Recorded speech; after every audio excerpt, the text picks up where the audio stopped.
السلام عليكم ورحمة الله وبركاته. الحمد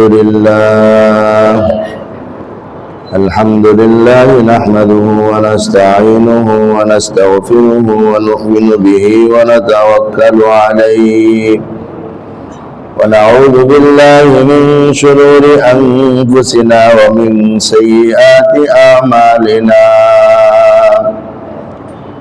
من يهده الله فلا مضل له ومن يضلله فلا هادي له، ونشهد أن لا إله إلا الله وحده لا شريك له، ونشهد أن سيدنا ونبينا ومولانا محمدا عبده ورسوله صلى الله تعالى عليه وعلى آله وأصحابه وبارك وسلم تسليما كثيرا كثيرا.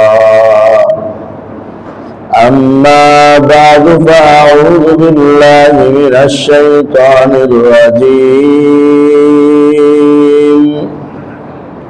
بسم الله الرحمن الرحيم.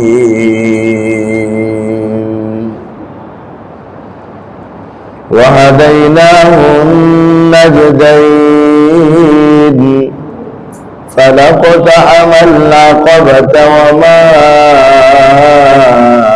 أدراك ما العقبة فك رقبة أو إطعام في يوم ذي مسغبة يتيما ذا مقربة أو مسكينا ذا متربة. آمنت بالله صدق الله مولانا العظيم وصدق رسوله النبي الأمي الكريم، ونحن على ذلك لمن الشاهدين والشاكرين، والحمد لله رب العالمين. سبحانك لا علم لنا إلا ما علمتنا إنك أنت العليم الحكيم. اللهم صل على محمد وعلى آل محمد كما صليت على إبراهيم وعلى آل إبراهيم إنك حميد مجيد.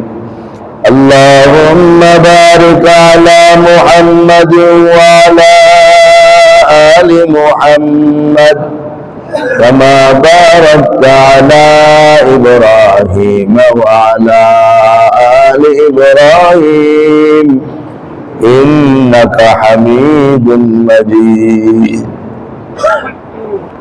মুহতারাম ইমানি দ্বীনি ভাইরা, আল্লাহ রাব্বুল আলামিনের দরবারে অসংখ্য অগণিত শুকর যিনি আমাদেরকে ইশারের নামাজের পর কোরআনুল কারীমের মজলিসে আসার বসার তৌফিক দান করেছেন। শুকর আদায় করি আলহামদুলিল্লাহ। ইমানি দ্বীনি ভাইরা, সূরাতুল বালাদ থেকে আলোচনা চলছিল। আজকে সূরাতুল বালাদের 10 নম্বর আয়াত থেকে 16 নম্বর আয়াত পর্যন্ত পাঠ করা হয়েছে। এই কয়েকটি আয়াতকে সামনে রেখে কিছু কথা বলবো। আল্লাহ তাআলা আমাদেরকে যেন সঠিকভাবে বলার, বুঝার, আমল করার তৌফিক দান করেন। এর আগের দুই আয়াতের মধ্যে ছিল আলাম নাজআল লাহু আইনাইন ওয়া লিসানান ওয়া শাফাতাইন, আমি কি তাকে দুটি চোখ দেইনি এবং তাকে একটি জিহ্বা এবং দুটি ঠোঁট আমি কি তাকে দান করিনি? তারপরে ওয়াহাদাইনাহুন নাজদাইন, এবং আমি তাকে দুটি পথ দেখিয়েছি। নাজদাইন মানে পথ, দুই পথ। হাদাইনা আমি তাকে দেখিয়েছি, পথ দেখিয়েছি। হাদাইনা দুইটা অর্থ, একটা হলো পথ দেখা দেওয়া, আরেকটা হলো কাঙ্ক্ষিত জায়গায় পৌঁছায় দেওয়া। এটা বলে দিল যে এমনি এমনি গুলিস্তান যাওয়া যায়। আরেকটা হলো যে একদম ধরে নিয়ে গুলিস্তান দিয়ে আসছে, দুটোই কিন্তু পথ দেখায় দাও, হাদাইনা দুই অর্থই হয়। তো আল্লাহ বলেন যে আমি তাদেরকে হেদায়েত দিলাম, পথ দেখাইলাম। নাজদাইন, দুই পথের। নাজদাইন বলতে দুই পথ বলতে ভালো পথ, মন্দ পথ, দুটা পথ আমি দেখাই দিলাম। যখন এই অর্থ হবে তখন হাদাইনার প্রথম যে তর্জমা বললাম দেখায় দেওয়া, ওই দেখায় দেওয়া হবে। কারণ গন্তব্যে পৌঁছায় দিল তো আল্লাহ নিয়া, কারণ মন্দ গন্তব্য তো পৌঁছায় দিতে পারেন না, দেখায় দিতে পারেন এটা ভালো পথ, এটা মন্দ পথ। তাহলে এই আয়াতের মধ্যে হাদাইনার যে অর্থ হবে সেটা একটা অর্থ নির্দিষ্ট, শুধু দেখায় দেওয়া, বলে দেওয়া। আমি বলে দিলাম এটা হেদায়েতের পথ, এটা গুমরাহির পথ, এটা জান্নাতের পথ, এটা জাহান্নামের পথ। তো আল্লাহ তাআলা চোখ দিলেন, মুখ দিলেন, ঠোঁট দিলেন, এবং আরেকটা বড় নিয়ামত হলো হেদায়েতের পথও দেখায় দিলেন, সঠিক পথ দেখায় দিলেন, জান্নাতের পথ দেখায় দিলেন। এটা হলো মানুষের ব্যাপারে যখন আলোচনা হবে, জিনের ব্যাপারে যখন আলোচনা হবে তখন এই তর্জমা। কুরআনুল কারীমের অন্যান্য জায়গার মধ্যে আছে আল্লাযী খালাকানি ফাহুয়া ইয়াহদিন, ওই আল্লাহ যিনি আমাকে সৃষ্টি করলেন তিনি আমাকে পথ দেখান। আল্লাযী খালাকানি ফাহুয়া ইয়াহদিন, যিনি আমাকে সৃষ্টি করলেন তিনি আমাকে পথ দেখিয়েছেন। ওয়াতা কুল্লা শাইইন খালকাহু সুম্মা হাদা, আরেকদিন আল্লাহ বলেন আল্লাহ দ্বারা প্রত্যেক মাখলুককে তার আকৃতি দান করলেন, অতঃপর তাকে পথ দেখালেন। এখানে হলো আমি তাকে দুই পথ দেখাইছি, হেদায়েতের পথ, মন্দ পথ। আর বিভিন্ন জায়গার মধ্যে আল্লাহ তাআলা কুরআনুল কারীমে পথ দেখিয়েছেন, এই কথাটা বললেন। সমগ্র সৃষ্টিজীবকে আল্লাহ তার আকৃতি দান করলেন। আতা কুল্লা শাইইন খালকাহু সুম্মা হাদা। হযরত মূসা আলাইহিস সালামের সাথে ফেরাউনের কথোপকথন, তখন ফেরাউনের প্রশ্নের উত্তরে তিনি বললেন আমার রব হলো তিনি যিনি আতা কুল্লা শাইইন খালকাহু সুম্মা হাদা, সব জিনিসকে তার নিজ আকৃতি দান করলেন। মানুষকে মানুষের আকৃতি, গরুকে গরুর আকৃতি, ছাগলকে ছাগলের আকৃতি, মশাকে মশার আকৃতি। দুনিয়ায় যত মাখলুক আছে, যত পদার্থ আছে, জীব, জড় এবং জীব আর জড়ের মাঝখানে তো আছে উদ্ভিদ, যত পদার্থ আছে, যত বস্তু আছে, সমস্ত বস্তুকে আল্লাহ তারা নিজ আকৃতি দিলেন, অতঃপর তাকে পথ দেখালেন। আতা কুল্লা শাইইন খালকাহু সুম্মা হাদা, আল্লাহ পথ দেখাইছেন। তো মানুষে আল্লাহ হেদায়েতের পথ, গুমরাহির পথ দুটোটা দেখায় দিয়েছেন। সমস্ত মাখলুক অর্থাৎ মানুষ আর জিন ছাড়া আর যত মাখলুক আছে ওদেরকে আল্লাহ তাদের জীবন ধারণ করা, জীবিকা নির্বাহ করা, তাদের বংশ বিস্তার করা, এই জাতীয় যা আছে সব পথ দেখায় দিচ্ছে। এই পথে তোমার জীবন চলতে থাকে। আর যেগুলো উদ্ভিদ আছে এদেরকেও আল্লাহ তাআলা এদের জীবন বাঁচায় রাখার মতো পথ দেখায় দিচ্ছেন। শিকড়ের মাধ্যমে জমিন থেকে রস তার উপরে যেতে থাকবে, তার উপরে বাতাস, অক্সিজেন পাতার মাধ্যমে সে নিবে, বিভিন্ন পথ আল্লাহ তাকে দেখায় দিচ্ছে। এমনকি জড় পদার্থ যেটার প্রাণ নাই আমাদের দৃষ্টিতে, আল্লাহর কাছে সেটারও প্রাণ আছে, সেটারও পথ আল্লাহ এটাকে দেখা দিয়ে রাখছেন। ইউসাব্বিহু লিল্লাহি মা ফিস সামাওয়াতি ওয়া মা ফিল আরদ, আসমান আর জমিনে যা কিছু আছে সব আল্লাহর নামে তাসবিহ করে। এটাও তার একটা পথ দেখায় দিয়েছেন, যে তোমার পথ তাসবিহ করতে থাকো। সে সৃষ্টি হয়েছে এবং সে আল্লাহর তাসবিহ পাঠ করতেছে তার মন মতো, সে তার মহব্বতের সাথে আল্লাহ রাব্বুল ইজ্জতের তাসবিহ পাঠ করতেছেন। আতা কুল্লা শাইইন খালকাহু সুম্মা হাদা। তো মানুষরা আর কি পথ দেখাইলেন? মানুষে আল্লাহ সব পথ দেখাইছেন। এখানে তো দুই পথ, তার কল্যাণের পথ, তার অকল্যাণের পথ কোনটা দেখাইছেন? তার কল্যাণের পথ। যখন সে জন্ম হয়েছে তখনও তার কল্যাণের পথ ছিল দুধ খাওয়া। দুধ খাওয়াটা কোনো বাচ্চারে কেউ শিখায় কোনোদিন? শিখানো সম্ভব? যেটা একেবারে অসম্ভব সেটাও আল্লাহ রব্বুল ইজ্জত তার সৃষ্টিগত ভাবেই তার ভিতরে দিয়ে দিলেন। ফলে জন্মের পরেই যখন মায়ের স্তনের কাছে নিয়ে আসে অটোমেটিক সে খাইতে আরম্ভ করে। এটা দুনিয়ার কারো কাউকে শিখানো লাগে না। এটা সব জিনিসকে তিনি এই আকৃতি দান করলেন, অতঃপর তাকে তার ভালো এবং মন্দের পথ তিনি বুঝাইয়া দিলেন। মুরগির বাচ্চা ডিম থেকে বেরিয়েছে, জগৎটা দেখছে মাত্র, দেখেই মায়ের সাথে যাওয়া দৌড়াদৌড়ি একটুখানি খাবার খাওয়া শুরু করে দিচ্ছে। গরুর বাচ্চা পেট থেকে বেরিয়েছে মাত্র, এখনো শুকা ছাড়ে নাই, এই উঠে দিছে, দুইবার তিনবার পড়ছে, এখন আর পড়ো না, উঠে দৌড়, বাড়ির এই পাশে পাশ পুরা দৌড় দৌড়ে শুরু করে দিছে। এরপর আবার ক্ষুধা লাগছে, এখন মায়ের স্তন থেকে দুধ খাওয়া শুরু করছে, উলান থেকে দুধ খাওয়া আরম্ভ করছে, আবার ক্ষুধা লাগছে, এখন চিৎকার করতে আরম্ভ করছে। কে শিখাইবে তাকে চিৎকার? আল্লাহ তাকে শিখাইয়া দিচ্ছে। দুনিয়ার সমস্ত মাখলুক জন্ম লাভ করার পরেই তার জীবন ধারণের যে শিক্ষা, এটা কোন জায়গায় শিখানো লাগে না, আর কেউ শিখাইতে পারবে না, বরং এটা কুদরতি ভাবে আল্লাহ বলতেছেন আল্লাহ সব জিনিসকে তার আকৃতি দিয়ে সৃষ্টি করেছেন, অতঃপর তার জীবন যাপনের পথ, জীবন ধারণের পথ, তার ভালো মন্দ দুটো পথ শিখাইয়া দিচ্ছেন।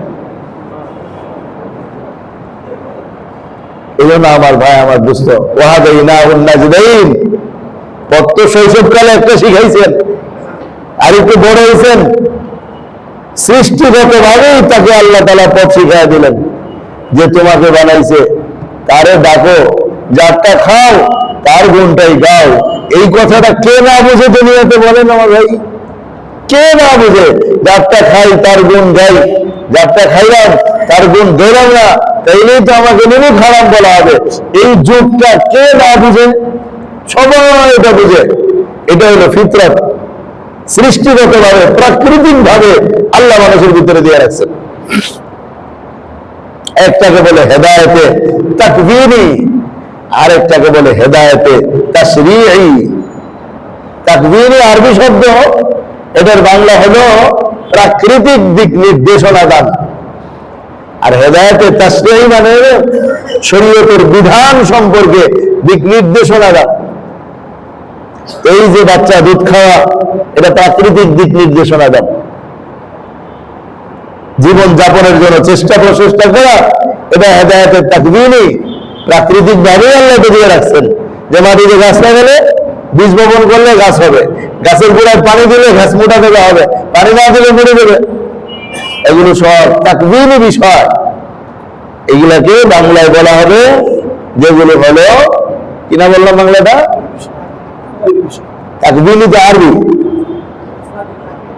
প্রাকৃতিক, প্রাকৃতিক বিষয়। আর জগতের মানুষ মনে করে প্রাকৃতিক মানে হলো নিজে নিজে হওয়া। মুজাহিদ আজম শামসুল হক ফরিদপুর রহমতুল্লাহ বলছেন, না, প্রাকৃতিক মানে নিজে নিজে হয় না, প্রাকৃতিকেরও স্রষ্টা আছে, সেই স্রষ্টাই হলেন মহান আল্লাহ। শুধুমাত্র শব্দের ব্যবধানে মানুষ ব্যবধান করে ফেলতেছে, তবে প্রাকৃতিক ভাবে হয়েছে মানে যে প্রাকৃতিক ভাবে নিজে নিজে না, প্রাকৃতিক ভাবে কিছুই হয় না। প্রাকৃতিক ভাবে যদি হইতো তাহলে আরো অনেক কিছু ঘটে যেত। এত কবে সেই ভূমিকম্প হয়েছে, আর তো হয় না, ঠিক না? জমিনে তো আবার আবার একটু নাড়া করে দিই, মানুষ দেখা যায় ভয় পেয়ে, এটা ভালোই তো লাগে। জমিনে তো ভাবতে পারতো না, তিনি নাড়া দিতে দুদিন পরে পরে আমাদেরকে জমিন ভয় দিতে পারতো, বাড়িঘর ভেঙে দিতে পারতো, কিন্তু প্রাকৃতিক ভাবে হওয়ার যোগ্যতা তোর ভিতরে নাই। এটা তাকবীরি বিষয়, আল্লাহর হুকুমে সেটা হয়, এটা আল্লাহর হুকুম। সব জিনিসকে সৃষ্টি করেছেন, অতঃপর তার ভালো মন্দের পথ নির্দেশ করেছেন তিনি। এই কারণে দেখেন, মানুষ আর জিন ছাড়া অন্যায় আর কে করে? সবাই তো যার যার পথে চলে, গরু গরুর পথে চলতেছে, ওর কামাই করতেছে। খুব কমই তো গরু মানুষের অযথা কষ্ট দিতেছে, খুব কম না এটা। যদি খুব বেশি হইতো আমরা তো টিকতে পারতাম না, এই বন্য প্রাণীগুলো আমাদেরকে সেসব খাইয়েই ফেলেছে। কিন্তু তার পথ আল্লাহ একটু দেখায় রাখছে। তো হাদেরা বন্যা বলা হচ্ছে যে আমি তাকে ভালো এবং মন্দ উভয় পথ দেখায় দিছি। সৃষ্টিগতভাবে আল্লাহ সমস্ত মানুষকে ভালো যোগ্যতা দিয়ে পাঠাইছেন, মন্দ থেকে বেঁচে থাকার যোগ্যতা দিয়ে পাঠাইছেন। নবীজি সাল্লাল্লাহু আলাইহি ওয়াসাল্লাম এক হাদিস শরীফের মধ্যে ইরশাদ করেন, কুল্লু মাউলুদিন ইউলাদু আলাল ফিতরা ফাআবাওয়াহু ইউহাউদানিহি ওয়া ইউনাসসিরানিহি ওয়া ইউমাজ্জিসানিহি। আল্লাহ নবী বলেন, প্রত্যেক সন্তান, নবজাতক সন্তান ফিতরতের উপর জন্মগ্রহণ করে। ফিতরত অর্থ হলো ভালো জিনিস গ্রহণ করার যোগ্যতা, ইসলাম গ্রহণ করার যোগ্যতা, একত্ববাদ গ্রহণ করার যোগ্যতা, আল্লাহকে মানার যোগ্যতা নিয়ে দুনিয়া প্রত্যেকটা সন্তান জন্মগ্রহণ করে। আবাওয়াহু ইউহাউদানিহি, তার বাবা মা তাকে ইহুদি বানায়, ওয়া ইউনাসসিরানিহি, খ্রিস্টান বানায়, ওয়া ইউমাজ্জিসানিহি, তার বাবা মা তাকে অগ্নিপূজক বানায়। যদি কোনো বাবা মা কাউকে এই বিধর্মী না বানাইতো, প্রত্যেকটা সন্তান ইব্রাহিমের মতো প্রশ্ন করত, কে আমাকে বানাইলো, কে সূর্যটাকে চালায়, কে বাতাস পরিচালনা করে, কে কাজ করে, এই সব প্রশ্ন তার ভিতরে হইতো। অবশেষে সে এই কথাই বলতো হতো ইব্রাহিমের মতো যে না, এগুলো সব যিনি পরিচালনা করেন তিনি আমার আল্লাহ, তিনি এক, তিনি অদ্বিতীয়, তার কোনো শরীক নাই। কারণ তার যদি শরীক থাকতো তাহলে তো সূর্য উঠা নিয়ে ব্যবধান লাগাই দিত। এক আল্লাহ বলতো না শীতকাল, ওই সময় কুয়াশা থাকে, সূর্যের পাওয়ার বেশি করে দেওয়া দরকার যাতে আমার বান্দাদের কষ্ট না হয়। আরেক আল্লাহ বলতো আরে শীতকাল তো দিছি একটু কষ্ট করার জন্য, না সূর্য কমে যাবে না। এবার দুই খোদার মারামারি, আর আমরা সব মরিচ কি হয়ে যেতাম, ভর্তা হয়ে যেতাম সব। কিন্তু রব কয়জন? একজন। এই জন্য কোনো ঝামেলা হয় না। সূর্য নিয়ন্ত্রান্তিক ভাবে চলতেছে, কোনো ঝামেলা নাই। চন্দ্র নিয়ন্ত্রান্তিক ভাবে চলতেছে, কোনো ঝামেলা নাই। বাতাস নিয়ন্ত্রান্তিক ভাবে বয়ে যাচ্ছে, কোনো ঝামেলা নাই। পানিও নিয়ন্ত্রান্তিক ভাবে প্রবাহিত হচ্ছে, কোনো ঝামেলা হয় না। এই চিন্তাটা করে নিজের প্রভু যে একজন, এটা বোঝার যোগ্যতা দিয়ে আল্লাহ দুনিয়ার মধ্যে পাঠিয়েছেন প্রত্যেকটা মানুষকে। বাবা মা তাকে নষ্ট করে ফেলছে, পরিবেশ তাকে নষ্ট করে ফেলছে। অযৌক্তিক পড়াশোনা ভিতরে যত চাপাইছে, ততই লোকটা আস্তে আস্তে তাওহীদ থেকে দূরে সরছে। আমাদের ওই যে স্টাফ কোয়ার্টার মসজিদে মুফতি মানসুর সাহেব হুজুর আসছিলেন এই কয়েকদিন আগে, আমিও ছিলাম, ফুল বয়ান শুনছি। হুজুর তো যে কড়া কড়া শব্দ দিয়ে বলছেন এই কথা, যত ইউরোপ আমেরিকার জ্ঞান যত বেশি ভিতরে দিবেন, ততই সন্তান আল্লাহ থেকে দূরে সরতে থাকবে। কারণ তাদের পড়াটাই বানানো হয়েছে হুজুরের ভাষা যে সব আল্লাহর নাফরমান তৈরি করার জন্য এই সমস্ত পড়া বানানো হয়েছে। যে যত বেশি এগুলো শিখবে, ততই দিন থেকে দূরে সরবে। হ্যাঁ, একটা কাজ যদি সে করে, হক্কানি আলেমদের সাথে জুড়ে থাকে, তাইলে ওই লোকটা প্রফেসর হামিদুর রহমান সাহেবের মতো হয়ে যাবে। আর না হলে এই লোক দিন থেকে দিন দিন দূরে সরতে থাকবে। তা আমার ভাই, আমার দোস্ত, আল্লাহ প্রত্যেকটা মানুষকে পাঠাইছেন ফিতরত ইসলাম, ইসলাম ধর্ম কবুল করার যোগ্যতা দিয়া। কিন্তু তার বাবা মা তারা শিখাইছে পূজা, তার বাবা মা তারা শিখাইছে গির্জা, বাবা মা তারা শিখাইছে আগুন পূজা করো, গাছ পূজা করো, এই পূজা করো, 12 মাসে 13 পূজা করো, বাবা মা শিখাইছে। এখন সে ছাড়তে পারে না, বুঝে, অনেক বুঝে, কিন্তু নিজের ধর্ম নিজে ছাড়তে পারে না। ছোট কাল থেকেই তাকে ধর্ম মন্ত্রিত করে নেওয়া হয়েছে। আমি তাকে দুটো পথ দেখা দিছি, দুটা পথ দেখা দিছি। এটা তোমার ভালো পথ, এটা তোমার মন্দ পথ। আর এই দেখানোটা রব্বে কারীম একদম ভিতরের মধ্যে গেঁথে দিচ্ছেন যে দেখতে থাকো কতটা সুন্দর করে আল্লাহ তাআলা মানুষদের হেদায়েতের জন্য এই কাজটাকে আমাদের সামনে এনে করে দিয়েছেন। আমার দোস্ত, আমার ভাই, কিন্তু আমরা আমাদের এই পরিবেশটাকে নষ্ট করছি। এই জন্য গার্জিয়ানদের দায়িত্ব হলো যে তাদেরকে অবশ্যই সেই পথটা দেখায় দেওয়া। সেই পথ যদি নাও দেখায়, ভিন্ন পথে তাদেরকে পরিচালনা না করা, এই ক্ষেত্রে আমি আমার মনের একটা আবেগের কথা বলি। বেশ কয়েকদিন যাবৎ আমি চিন্তা করতেছি, এই যে রমজান মাসের সময় হাজার হাজার মুসল্লি মসজিদে চলে আসে না ভাই, এই মুসল্লিদের যেন আমরা ধরে রাখতে পারি, এটার জন্য আমাদের কোনো প্রোগ্রাম হাতে নেওয়া দরকার। এই জন্য আমার দিলে আসছে, আমি এখনো একজনের সাথে শেয়ার করি নাই, সেটা হলো যে ইমাম সাহেবদেরকে নিয়ে আমরা একটা বৈঠক করবো ইনশাআল্লাহ। বড় হুজুররা আমাদের সবাইকে নির্দেশনা দিবেন যে এই যে রমজান উপলক্ষে, রমজানের প্রথম 2-4 দিন হাজার হাজার মুসল্লি মসজিদ ভরে যাবে, জুমার মতো মসজিদ হয়ে যাবে, মাথায় টুপি লাগবে সবার, হাতে তসবিহ উঠবে অনেকের, জায়নামাজ নিয়ে মসজিদে আগের কাতারে নামাজ পড়ার জন্য, নামাজের আগে পড়ে অযথাই মসজিদে বসে বসে জিকির আজকার করতে থাকবে বহু মুসলমান আছে। আর ইফতারির সময় তো রিক্সা একটাও পাওয়া যাবে না রাস্তায়, সব মসজিদে মসজিদে ইফতারি খেতে বসে যাবে। তাহলে বোঝা গেল মানুষের ভিতরে এই যে ইসলামের প্রতি একটা আকর্ষণ, দিনের প্রতি একটা টান, এটা কি ফিতরত না? সৃষ্টিগতভাবে আল্লাহ দিয়ে দিছে না? রমজান আসছে, দেখে দেখার সুযোগ নাই, মসজিদে যান। এটাও তো হবে না। আমি তাহলে 2 পথ দেখাইছি, সবাই বুঝতেছে রমজান মাস, সারা মাস নামাজ পড়ি আর না পড়ি, প্রথম 2-3 দিন তো পড়া দরকার। আল্লাহ ডাক দিছে, এখন না যাই কিভাবে, সব তো দৌড়ে আসবে। এই জন্য একটা ফিকির আমি করতেছি যে আমরা ইমাম সাহেবদেরকে নিয়ে, বড় ওলামায়ে কেরামরা আইসা আমাদের ইমাম সাহেবদেরকে একটা দিক নির্দেশনা দেখ যে আমরা এই স্রোতকে কিভাবে টাইমে ধরে রাখতে পারি, এই মানুষদেরকে আমরা কিভাবে আরো বেশি সময় আল্লাহর ঘরে টিকায় রাখতে পারি, ওটার একটা ফিকির। আর 2 নম্বর একটা বিষয় আমার দিলে দীর্ঘদিন ঘুরতেছে, যে আমরা আমাদের স্কুলের টিচারদেরকে নিয়ে আমরা একটা আলোচনা সবাই বসি। আমাদের স্কুলের টিচারদের দিন সম্পর্কে ছাত্রছাত্রীদেরকে সচেতনতা তৈরি করা, এটা তাদের দায়িত্বের মধ্যে পড়ে কি পড়ে না। কিয়ামতের দিন আল্লাহ তাআলা সেই টিচারদেরকে এই ব্যাপারে জিজ্ঞাসাবাদ করবেন কিনা, সেটাও বড় আলেমদের থেকে আমাদের শিক্ষক বৃন্দের শ্রবণ করার দরকার আমি মনে করি। তাইলে কিভাবে ওনারা ওনাদের জায়গা থেকে একটু সতর্ক যদি করেন, ছাত্রছাত্রীরা কিছুটা হলেও দিনদার হবে।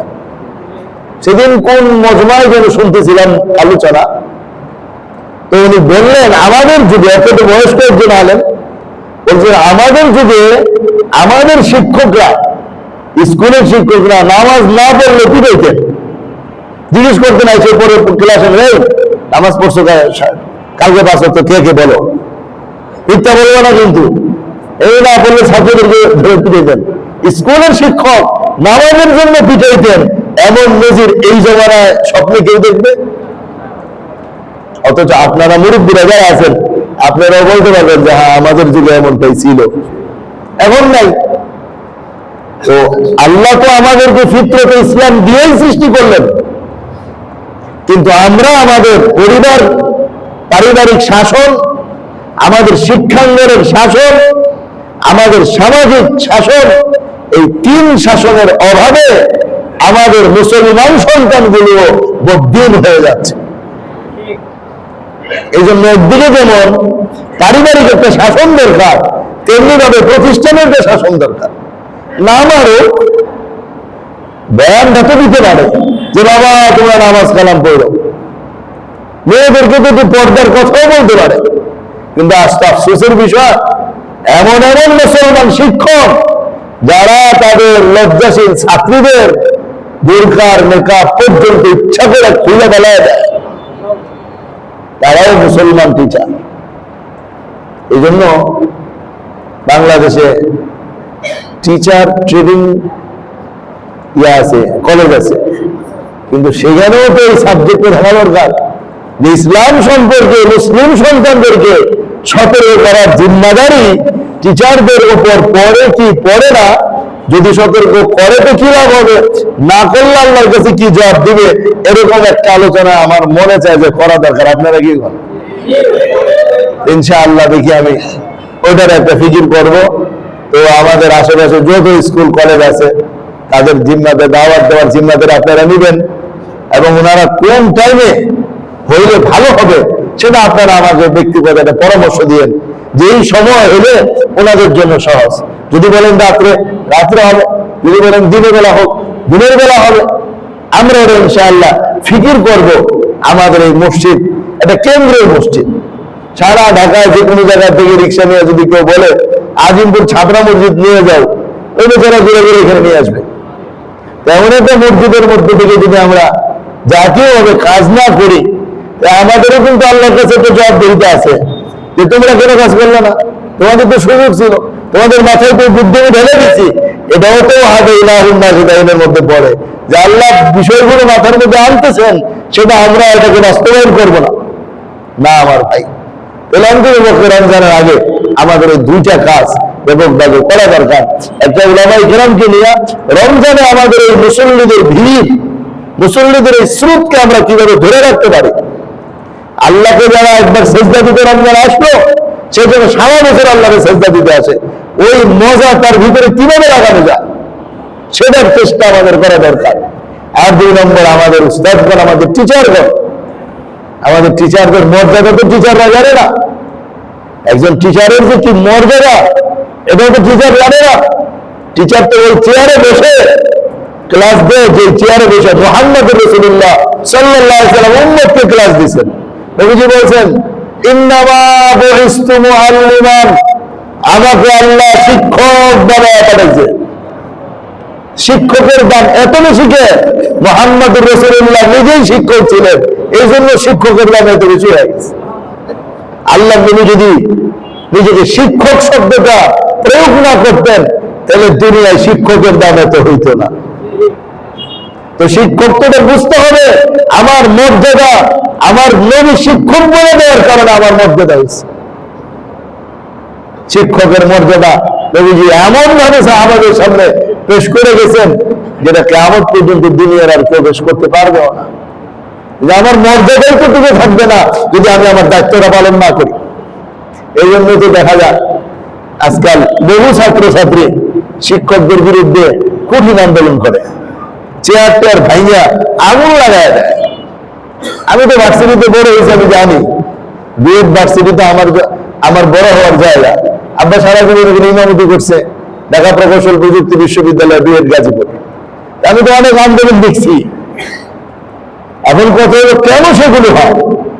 টিচাররা যদি এইভাবে ছাত্রদেরকে পড়াশোনার সাথে সাথে আল্লাহকেও চিনাইতেন, পড়াশোনার সাথে সাথে টিচারের প্রতি কেমন শ্রদ্ধা মর্যাদা থাকতে হবে সেটাও বুঝাইতেন, ছাত্ররা শুধু মানে টিচারকে সালামি দিত না, টিচারের চেয়ারটার মধ্যে কেউ বসতে আসতো না। এটা তো শিখাই গেছেন মুহাম্মদুর রাসূলুল্লাহ সাল্লাল্লাহু আলাইহি ওয়াসাল্লাম। এই জন্য আমার ভাই, আমার দোস্ত, আল্লাহ বলতেছেন ভালো মন্দ দুটো পথ আমি দেখাইছি। ফিতরাতান, ফিতরাতান মানে প্রাকৃতিকগত ভাবে এটা সবার ভিতরে কোনটা ভালো কোনটা মন্দ এটা মন মানুষকে বলে যে না এটা মন্দ কাজ। একজনে তার বাবার সাথে বেয়াদবি করতেছে, একটু পরে কিন্তু মন বলবে যে কাজটা ঠিক করে নাই। এটা ফিতরাতান, প্রাকৃতিক ভাবে মন এটা বলবে। কিন্তু পরিবেশ যেসব দেখে অমুকে বাবার সাথে বেয়াদবি করছে, তোমাকে বাবারে পিটিয়েছে, তোমাকে বাবার থেকে জমি জমা সব লিখে নিছে, আমাকেও সেটা করতে হবে, তখন সে অন্ধ হয়ে যায়। তখন অসৎ আচরণ করে, নিজে অন্যদের হক নষ্ট করে নিজে আইসা বাবা বাপ থেকে এইভাবে জিনিসপত্র নেওয়ার প্রচেষ্টা চালায় যায়। আমার ভাই, আমার দোস্ত, সৃষ্টিগত ভাবেই আল্লাহ ভালো এবং মন্দ উভয়টা করার যোগ্যতা মানুষকে দিয়ে পাঠাইছেন। যেমন সূরা শামসের মধ্যে আল্লাহ বলেন, ফাআলহামাহা ফুজুরাহা ওয়া তাকওয়াহা, সৃষ্টি করার পরে মানুষের অন্তরের মধ্যে তার মন্দ কাজ করার প্রবণতা, ভালো কাজ করার যোগ্যতা দুটোই বলে দিয়েছেন। দুটো বলে না দিলে তো পরীক্ষা হবে না। যদি একটাই বলে দিতেন ভালো কাজ করার যোগ্যতা, তাহলে কি আর পরীক্ষা হইতো? আমরা তো সবাই ফেরেশতা হয়ে যেতাম। মন্দ কাজ জানতামই না কি জিনিস, কাকে বলে, কত প্রকারের কি কি। এখন আমরা সব বুঝি, এটা ভালো, এভাবে করলে ভালো, এভাবে করলে মন্দ। আমরা কোনটা বুঝি? ফেরেশতারা একটা বুঝে, ফেরেশতারা দুটো বুঝে না। মানুষ দুটো বুঝে, জিন দুটো বুঝে। এরপরে আল্লাহ কি বলছেন? কদ আফলাহা মান যাক্কাহা, যে ব্যক্তি তার মনের খারাপ চাহিদাকে পদদলিত করে, ভালো চাহিদাটাকে উপরে উঠাইতে পারে সে সফল হয়ে যায়। দুই পথ শুধু দেখাইছেন এরকম না, দুই পথের সমস্ত চাহিদা ভিতরে দিয়া এরপরে লেখা দিচ্ছেন, সব ভিতরে আছে। এই জন্য খারাপ চাহিদা থেকে নিজেকে ভালো চাহিদাগুলো বাস্তবায়ন করার জন্য আমাদের পারিবারিক শিক্ষা দরকার, সামাজিক শিক্ষা দরকার, প্রাতিষ্ঠানিক শিক্ষা দরকার। এই সব শিক্ষা যদি আমাদেরকে সহযোগিতা করে তাহলে ইনশাআল্লাহ আমরা পথ হারা হব না। কোন শিক্ষা সহযোগিতা করলো না কিন্তু ভিন্ন কোনো আমাদের শিখাইলো না, তাইলে আমরা পথ হারা হবে না। কিন্তু যদি সহযোগিতা তো দূরের কথা, ভিন্ন কিছু শিখায় আমাদের দেয়, তাইলে তো আমাদের অস্তিত্ব টিকে থাকবে না। প্রতিটা স্কুলে আমি গত ইয়াতে দেখছি গান বাজনার একটা আসর থাকেই, গান বাজনার একটা আসর থাকেই, রোদ ডে নবীন বরণ দুটোটাই গান বাজনার উৎসব হতে থাকে। ওই ভার্সিটিতে আমি এটা দেখছি, যখন নবীন বরণ হয় মেয়েরা নতুন ছেলেদেরকে মিষ্টি খাওয়াবে, এটা নবীন বরণ হবে। নতুন ছাত্র যারা ভার্সিটিতে ভর্তি হয়েছে ওই মেয়েরা ছেলেদেরকে মিষ্টি খাওয়াবে। আবার রোদ ডে 3 দিন গান বাজনা চলতে থাকবে। এই যে মানে অশিক্ষা আর কুশিক্ষা যেটা আমাদেরকে আল্লাহ থেকে দূরে সরায়, এই পরিবেশটাকে আমাদের উপর চাপায় দেওয়া হইতেছে। আল্লাহ তো আমাদের বানাইছিলেন ঠিক মতন, ভালো কাজের যোগ্যতা দিয়া, মন্দ কাজের প্রবণতা দিয়া, এরপরে হেদায়েত গ্রহণ করার এক বিশেষ যোগ্যতা দিয়ে আমাদের পাঠানোর পরে আমরা নষ্ট হইলাম কেন? বাপ মার কারণে নষ্ট হইলাম, কেন প্রতিষ্ঠানের কারণে নষ্ট হইলাম, কেন পরিবেশের কারণে আমরা নষ্ট হয়ে দিচ্ছি। এখন যদি আমরা আমাদেরকে ওই ফিতরতটা যেটা দিলের ভিতরে আল্লাহ দিয়ে পাঠাইছেন ওটাকে ধরে রাখতে চাই, তাহলে আমাদের প্রাতিষ্ঠানিক শাসন দরকার, আমাদের এই পারিবারিক শাসন দরকার, এবং আমাদের মধ্যে এই সামাজিক ভাবে আমাদের একটা পরিবেশ তৈরি করা দরকার। আর নাইলে আমরা মন্দ পথেরই প্রতীক হব, ভালো পথে আমরা উঠতে পারবো না।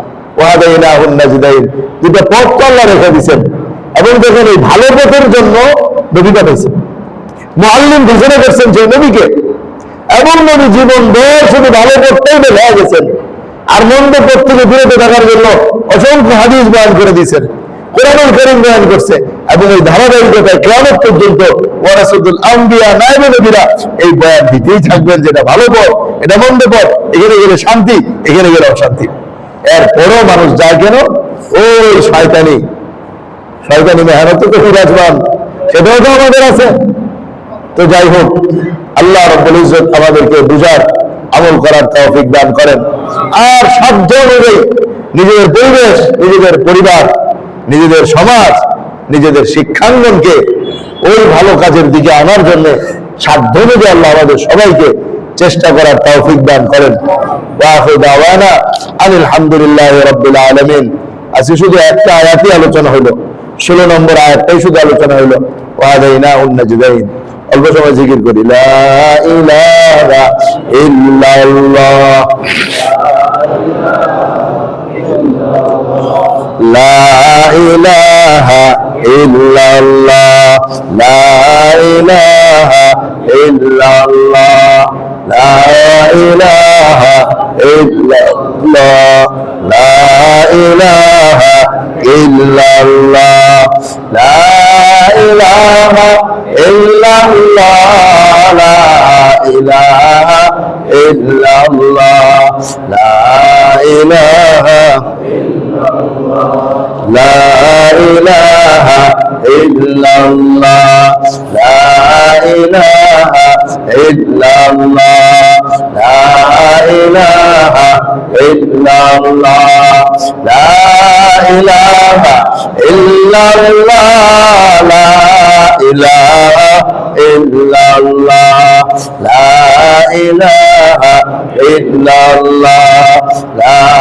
ইলাহা ইল্লাল্লাহ, লা ইলাহা ইল্লাল্লাহ, লা ইলাহা ইল্লাল্লাহ, লা ইলাহা ইল্লাল্লাহ, লা ইলাহা ইল্লাল্লাহ, লা ইলাহা